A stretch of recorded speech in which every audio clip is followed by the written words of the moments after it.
पर्यटन के कई केंद्र हैं। धार्मिक ऐतिहासिक स्थलों के अलावा नैसर्गिक सुंदरता वाले क्षेत्रों की भी कमी नहीं है।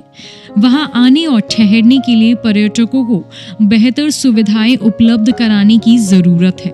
बोधगया, गया, राजगीर, सोनपुर, वैशाली, वाल्मीकि टाइगर रिजर्व जैसे कुछ केंद्र पूरे देश में चर्चित हैं और यहाँ पर्यटक भी आते हैं। लेकिन यह भी सच है कि दूसरे कई प्रदेशों की तुलना में बिहार में पर्यटकों की संख्या कम है, जबकि संभावनाएं अपार है। इसी संभावनाओं को देखते हुए नए सिरे से पर्यटकों को लुभाने के लिए कई योजनाएं शुरू की गई है। कुछ नए स्थलों को इको टूरिज्म के मानचित्र पर लाए जाने की तैयारी भी है। राजगीर के बाद अब गया को भी इको टूरिज्म के मानचित्र पर लाने की तैयारी चल रही है। गया के डुंगेश्वरी पर्वत को इको टूरिज्म के लिहाज से विकसित किया जा रहा है। वहां पर्याप्त जगह भी है। पर्वत के पास सुजाता गांव है। सुजाता ने भगवान बुद्ध को खीर खिलाई थी। यहाँ बुद्ध की प्रतिमा भी है। जमुई में नागा नकटी पक्षी विहार, बेगूसराय का कांवड़ झील, रोहतास व कैमूर के कई मनोरम स्थल, मुंगेर भागलपुर का गरुड़ संरक्षण केंद्र, गया का नगर वाटिका, अररिया व कटिहार जैसे स्थानों को भी नए ढंग से विकसित किया जा रहा है। निश्चित तौर पर इन स्थलों पर पहुंचने और रहने की सुविधाएं उपलब्ध हो तो बड़ी संख्या में बिहार और बाहर से कुछ लोग जरूर पहुंचेंगे।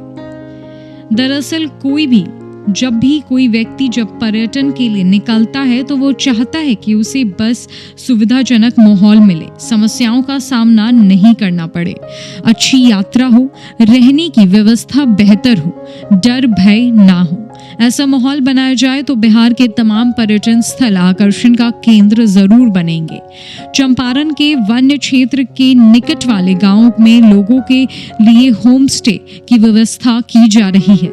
यह भी सराहनीय प्रयास है। इससे न सिर्फ गांव के लोगों की आय बढ़ेगी, बल्कि पर्यटकों को भी कम खर्च पर ग्रामीण माहौल में रहने का सुख मिलेगा।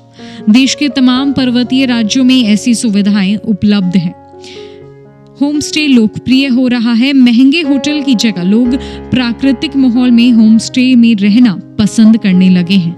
बिहार के अन्य इलाकों में भी इसे बढ़ावा देने की खासी जरूरत है।